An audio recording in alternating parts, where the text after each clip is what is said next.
My name is Scott Jordan. I'm the founder of HealthiosXchange, and joining me today is Paul Rowady, Senior Analyst at the TABB Group.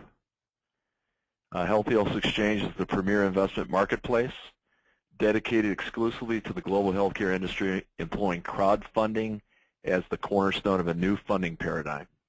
HealthiosXchange offers direct access to the broadest opportunities on a fee-free basis in the most trusted online environment.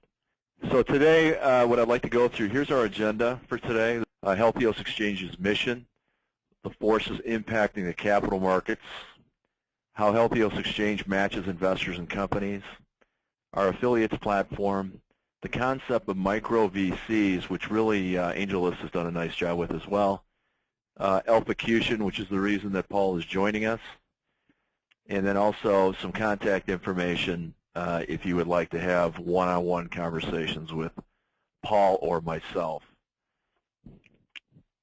Paul, why don't you say a few words to our group? Introduce yourself. Thanks, Scott. It's really good to be here today, and look forward to some of the Q&A as we go through this. In terms of my background, I'm currently an analyst here with the TABB Group, which is a premier research and advisory firm focused exclusively on capital markets issues. Our clients are really, 360-degree view of the capital market ecosystem globally. I tend to focus mostly on our data analytics and technology consulting. My background is primarily Chicago proprietary trading with some focus on derivatives and highly automated systems. As we get into the discussion about the allocation concept, that background will come a little bit more into play because way back when, at the beginning of my career, I was a fundamental research analyst focusing on healthcare companies. So it seems that life does come full circle now that we're talking about angel and early stage and other capital markets functions specifically for healthcare and life sciences companies, that I would find myself here on this call with Scott Jordan. So it's good to be here and look forward to your questions. Thanks, Paul. Appreciate that. Let's go into HealthiosXchange's mission.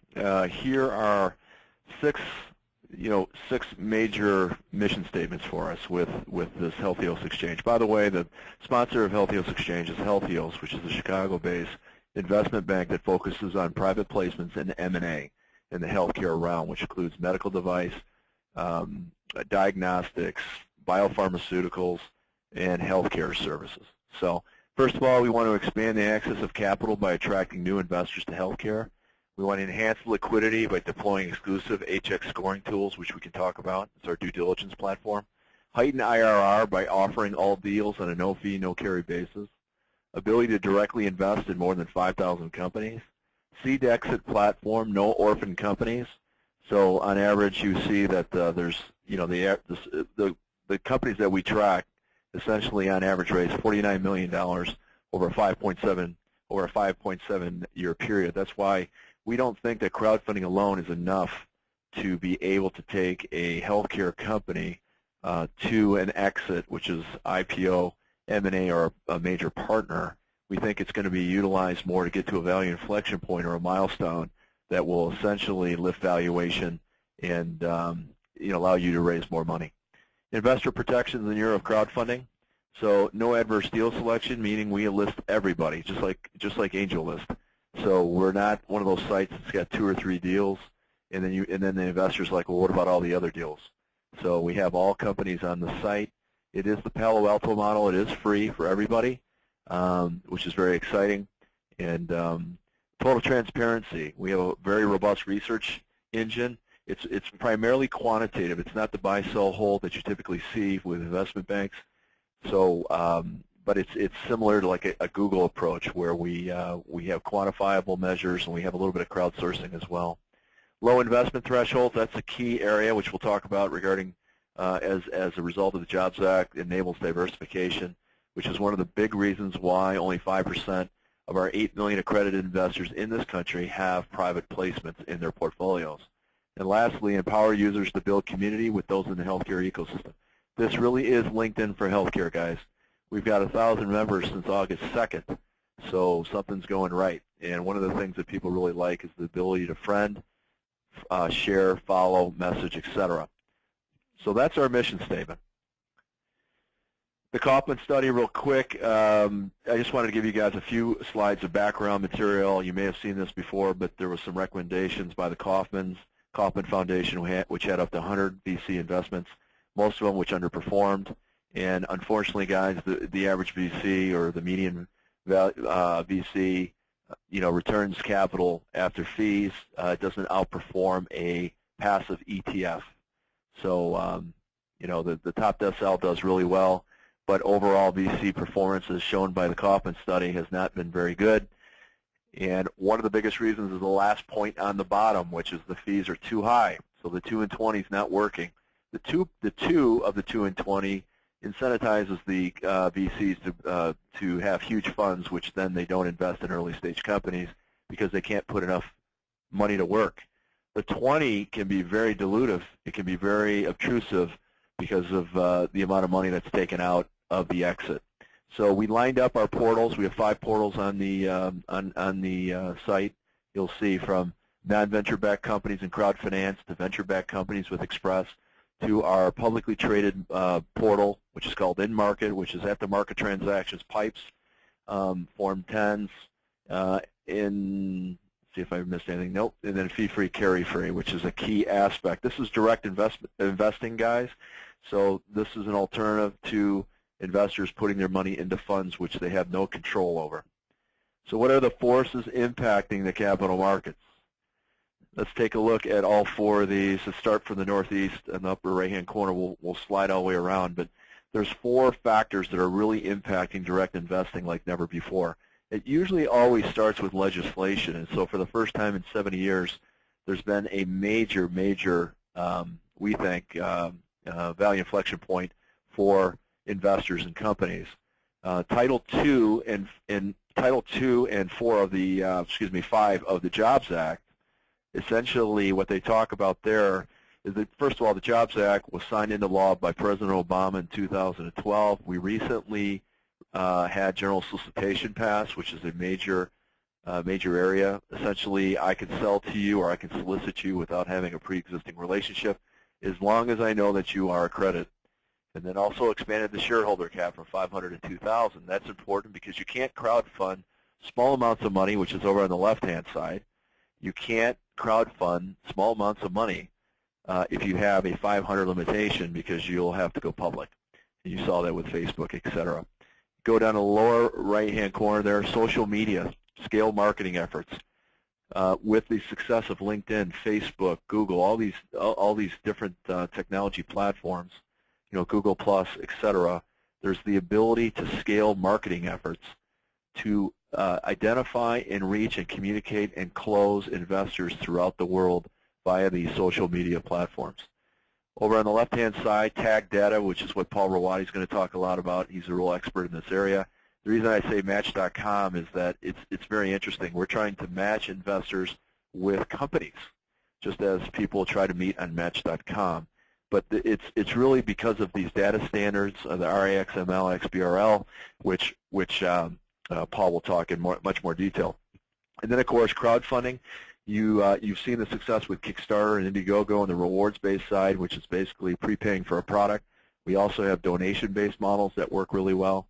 So you'll see here that we're able to lower the investment thresholds.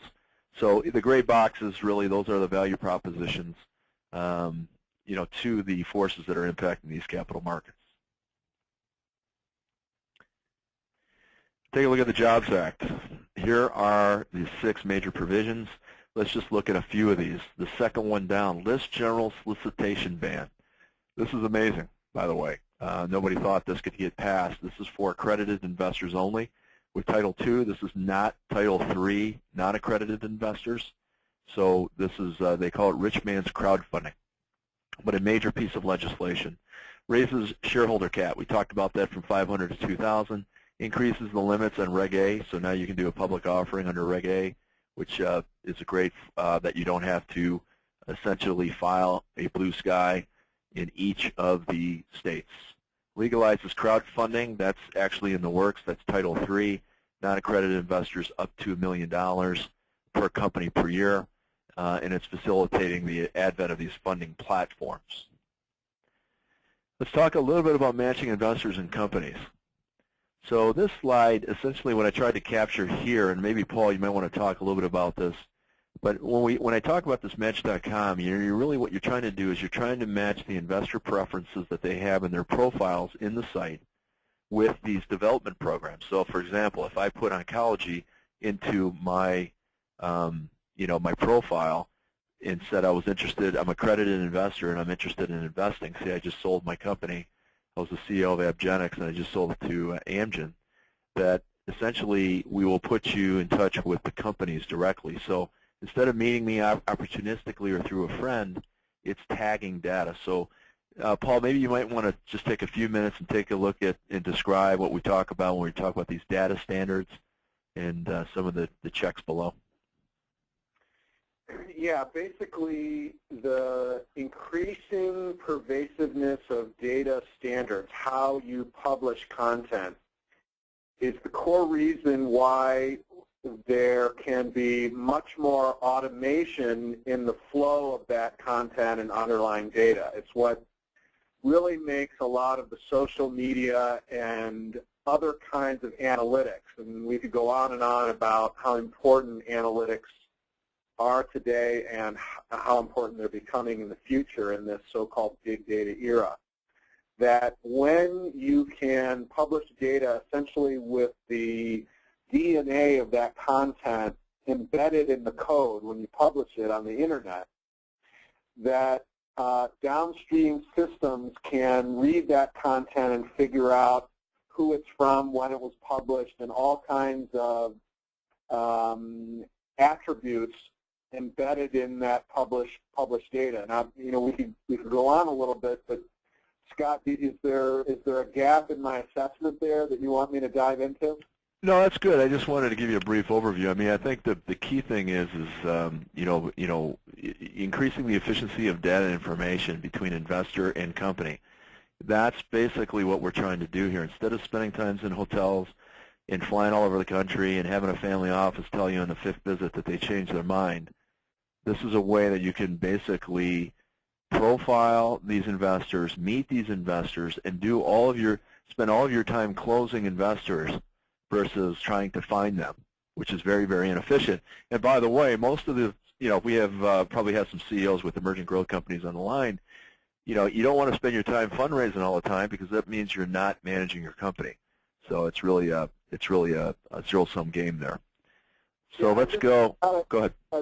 I'm sorry to step on you. I just wanted to add, I mean, it's really because of these data management standards that we're able to accomplish or overcome the challenge that you speak of, which is how do I assimilate all the data to make the best decisions for my goals?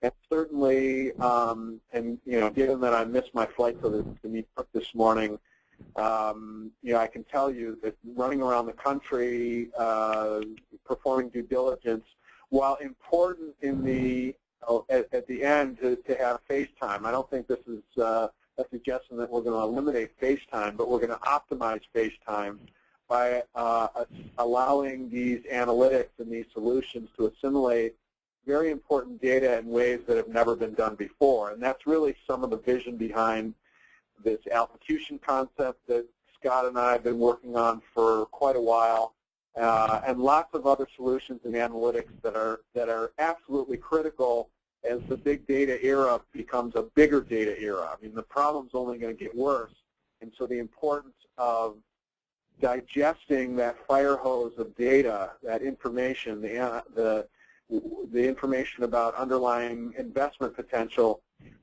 Eventually, we'll be absorbing most of our data through pictures and analytics as opposed to absorbing it through the raw content, which is just overwhelming. That's great. Thanks, Paul, for that. This is essentially in HealthiosXchange. This is essentially one of the investor pages here that people put their profiles.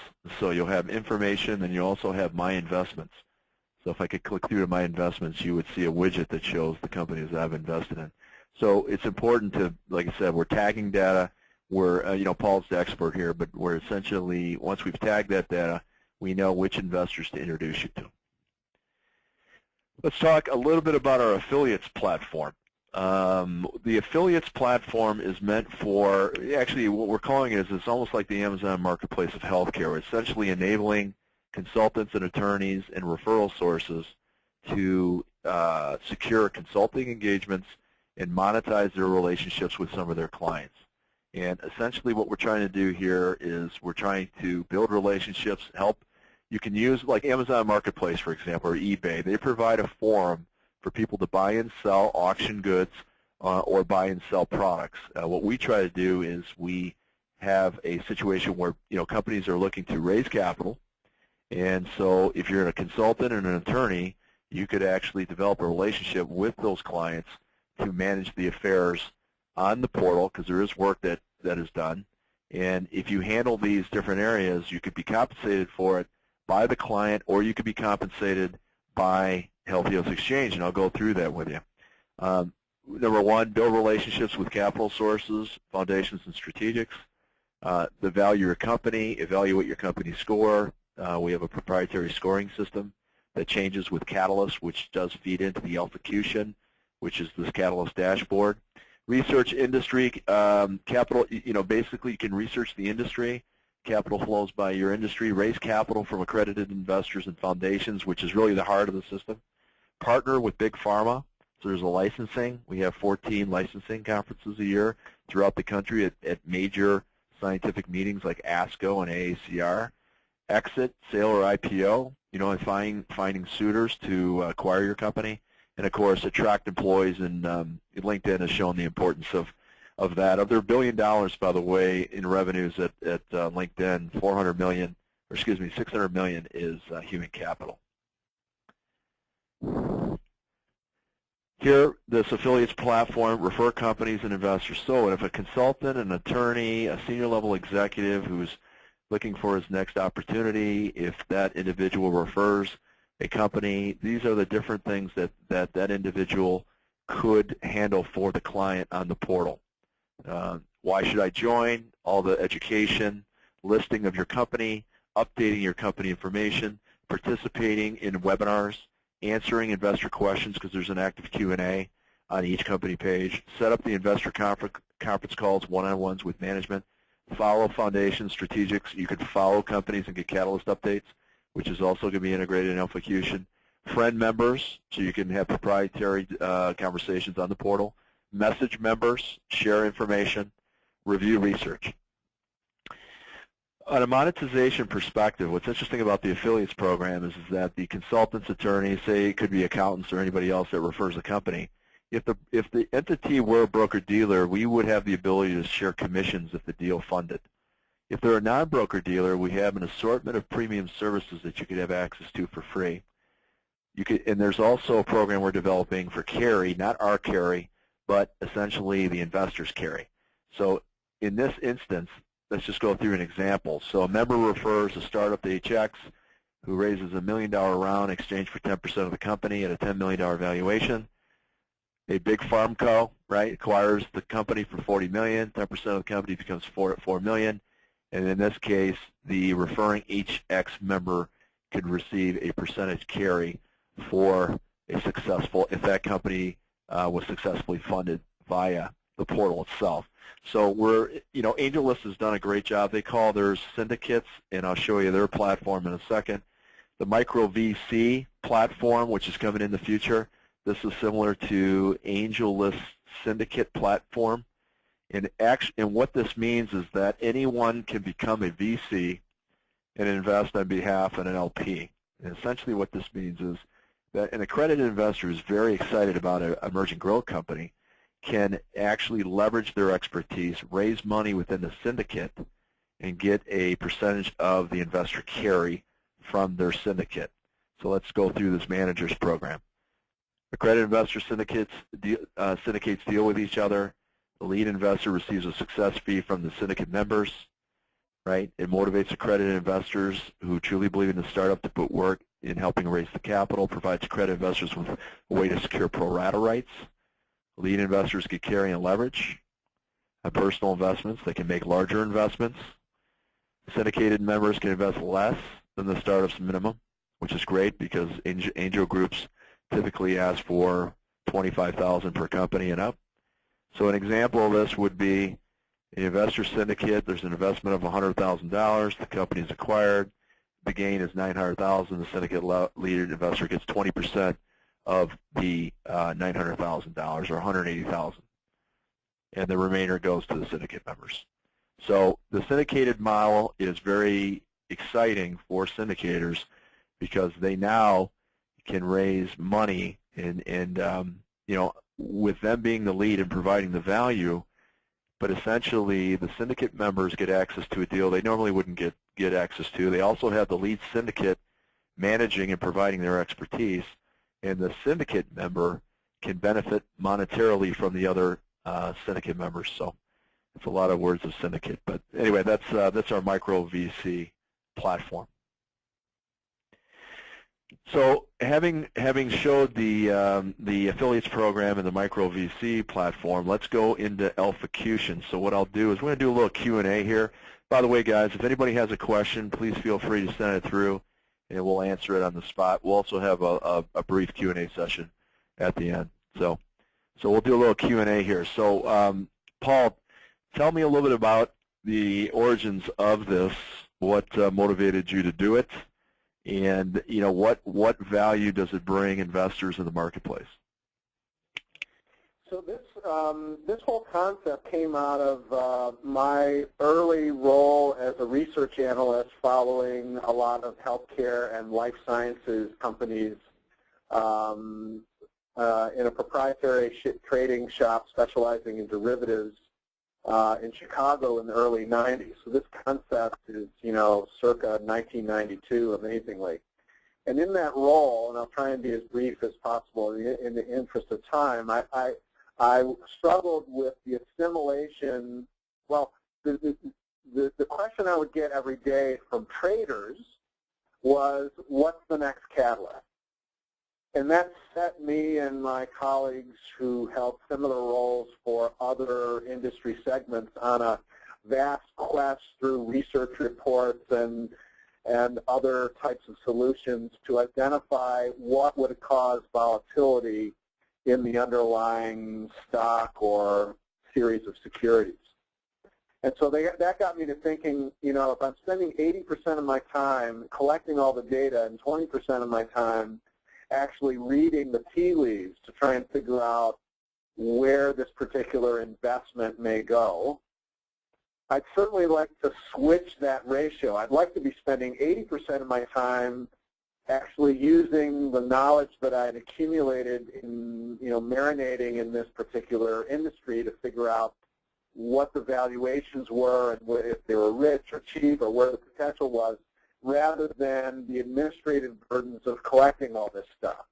And I thought, you know, what if we could automate? And that set me off on this bizarre journey, which led to this concept, which what you see here in the screenshot is really some prototyping that we did a few years back, where we assimilated, you know, half a dozen real-time feeds for pricing, for corporate actions like dividends, splits, things like that, research reports, news, earnings. And so the bottom line here, and we can get into as much detail as you want, is that I wanted to create a solution that changed that ratio from 80-20 to 20-80, that would actually allow me to, like a piece of sheet music, actually read the information flows and have a dashboard communicate to me what is going on in real time. And what I concluded, in addition to the ability to automate a lot of these data flows and preserve linkages to the underlying raw content. So if you actually did want to read the 10K, you could click through one of these symbols and actually get to that raw data. But what I also discovered is that we know quite a bit about the future. We just don't have a good way of organizing and displaying it. And so off to in the right-hand part of this dashboard concept is contributed data from end users based on estimation of maybe when earnings might be, or certain upcoming meetings that might be impactful, FDA meetings in this case, or conferences. And so this is an all-encompassing framework that allows, it's really like a research portal. And so a much more simplified version of this is what we envision ultimately for HealthiosXchange, because the same issues are relevant not only for publicly traded entities, but for private entities as well. You just don't have quite the same types of data flows. And it's also where our vision for crowdsourcing of data comes into play, that an increasingly rich ecosystem of like-minded investors and market participants would be able to append their particular dashboard and share data like in social media, so that you could see in the future as to what events might be upcoming that could dramatically change the valuation of the underlying entity and surrounding entities as well. I'll stop there, Scott, and we can go forward with some Q&A. Okay. And do you want to, let's just move ahead here real quick. One of the things, guys, is that you can imagine if we have 1,000 members on the portal right now, emerging growth companies, accredited investors, capital sources. So, the challenge that we have is you've got a LinkedIn type interface, you've got all these, you have investors looking like, taking in this information like a fire hose. You've got emerging growth companies with catalysts in the biotech sector, by the way. I don't have to convince you guys, but the biotech sector, I mean, there's no other industry that has as many catalysts that impact valuation and investor interest than the biotech or medical device sector. So we have to keep track of those catalysts. If you follow a page, you will automatically get certain catalysts from us. And then the most important thing is, where can you go with where all that information is centralized on a dashboard. The other thing is like Paul was talking about crowdsourcing, you can have input into company scores from a qualitative perspective. So this really is crowdfunding meets crowdsourcing. So on this slide, Paul, is there anything that jumps out at you as far as the value that a Catalyst dashboard can bring to a crowdfunding platform? Well, absolutely. I mean, there's a couple of pieces that we're bringing together in this concept. I'll say briefly. When you're thinking about the present and the history and the past, there's a lot of data that can be automated off of various types of content feeds. That's even true given that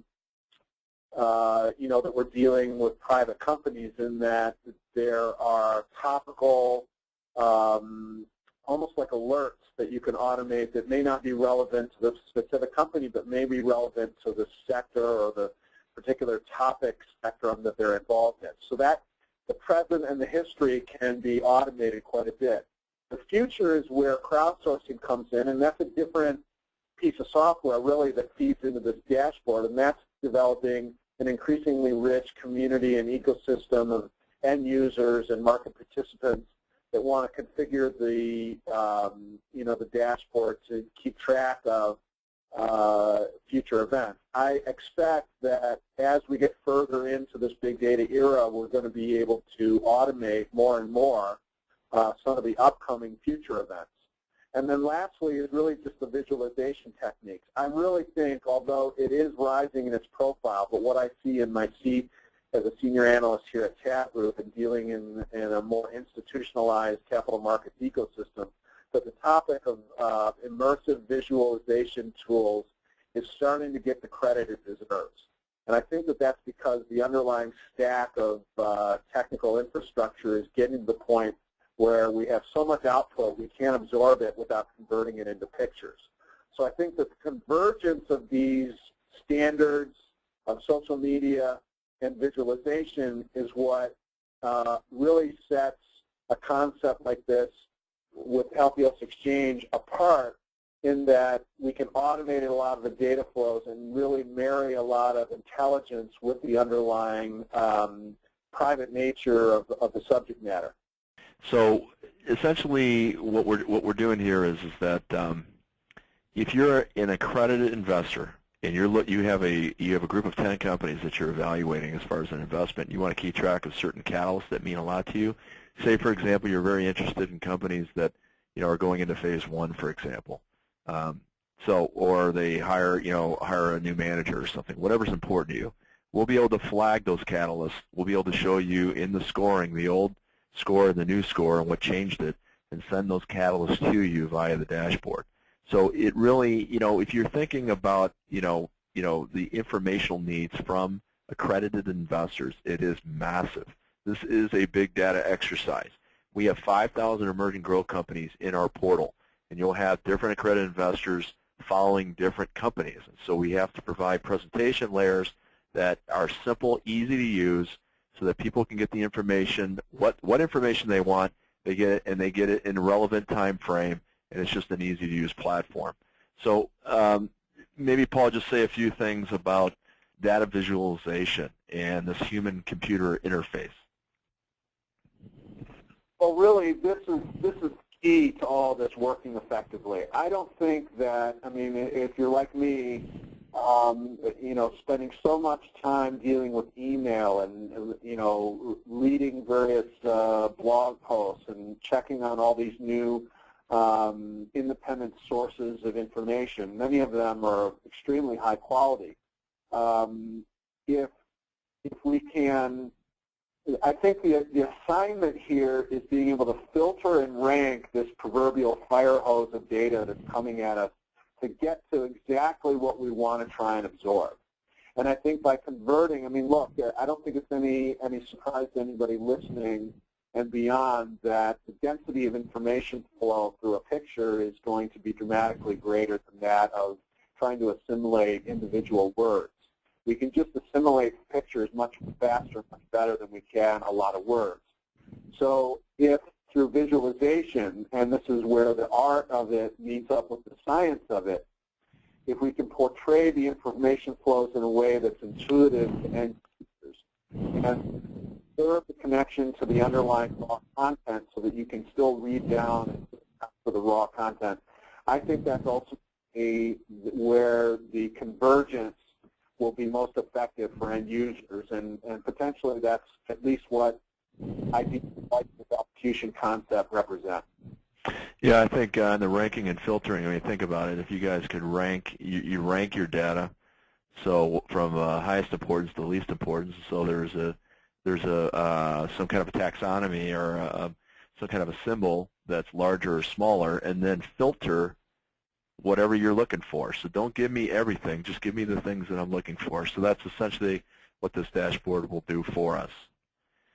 So this is probably one of the biggest things right here, because if you take a look, let me just give you an example for all the scientists and stuff that are on the call. Immunokinases, right?